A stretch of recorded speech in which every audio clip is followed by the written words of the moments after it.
Welcome back to MP 2024. ప్రతి ఎన్నికల్లోనూ మార్పును ఆహ్వానిస్తుంటారు ఆ నియోజకవర్గం ఓటర్లు. దేశంలో పెద్ద పార్లమెంట్ సెగ్మెంట్ కూడా. రాజకీయంగా ఇక్కడి ప్రజలకు చైతన్యం ఎక్కువ. అయితే ఈసారి తీర్పు ఎటువైపు ఉంటుందనే ఆసక్తి నెలకొంది. ఎప్పుడూ కొత్త వారికి ఛాన్స్ ఇచ్చే ప్రజలు ఈసారి ఎవరికి పట్టం కడతారోననే ఉత్కంఠ నెలకొంది.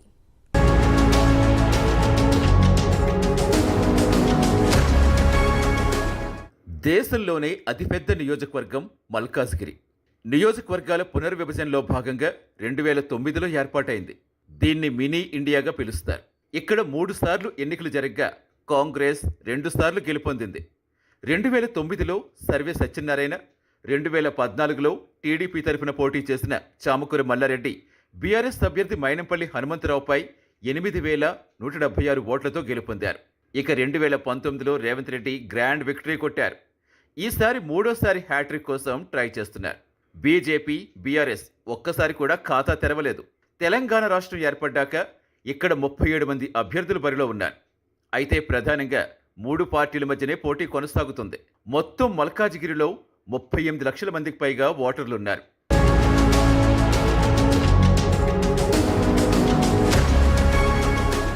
మల్కాజ్గిరిలో హ్యాట్రిక్ కొట్టాలని భావిస్తోంది కాంగ్రెస్.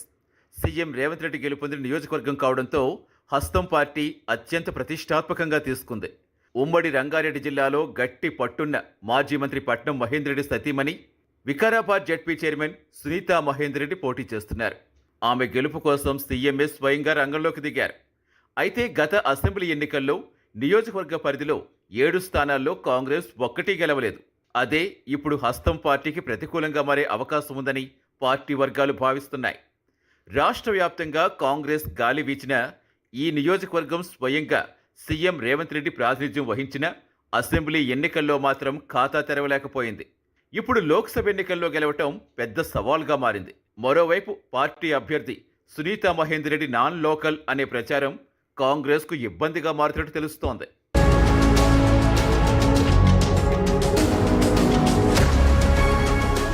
మల్కాజ్గిరి పార్లమెంట్ నియోజకవర్గ పరిధిలో 7 అసెంబ్లీ స్థానాల్లో బీఆర్ఎస్ అభ్యర్థులే గెలుపొందారు.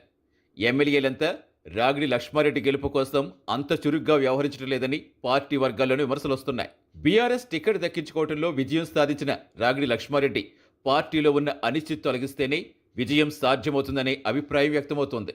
7 అసెంబ్లీ నియోజకవర్గాల్లో పార్టీ బలంగా ఉండడంతో బీఆర్ఎస్ గెలుపుపై ధీమా వ్యక్తం చేస్తోంది.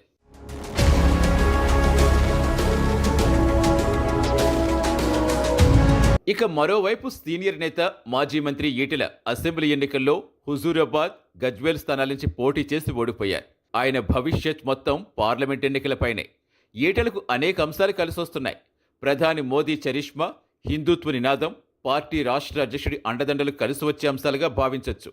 పార్టీలో క్రియాశీలక నాయకుల తోడ్పాటు సానుకూలాంశంగా చెప్పొచ్చు. ఇప్పటికే ప్రధాని మోదీ ఇక్కడ రోడ్ షో నిర్వహించడం, పలువురు కేంద్ర మంత్రులు స్థానికంగా ఎన్నికల సభల్లో పాల్గొని కేడర్ను ఉత్తేజనలు చేయటం గెలుపుకు అనుకూలతగా పార్టీ వర్గాలు భావిస్తున్నాయి. అయితే ఈటెల కూడా నాన్ లోకల్ అనే ప్రచారం జరుగుతుంది.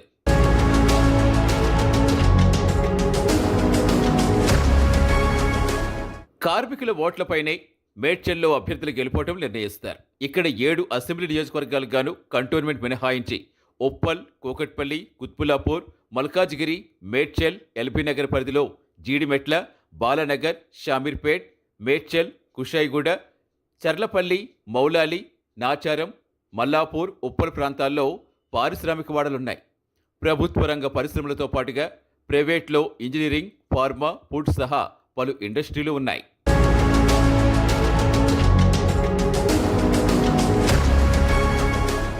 మల్కాజ్గిరి పార్లమెంట్ స్థానం పలువురు రాజకీయ నాయకులకు పునర్జన్మిచ్చింది. ఇక్కడ ఎంపీగా గెలుపొందిన నేతలకు సీఎంగా, కేంద్ర రాష్ట్ర మంత్రులుగా పనిచేసే అవకాశమూ లభించింది.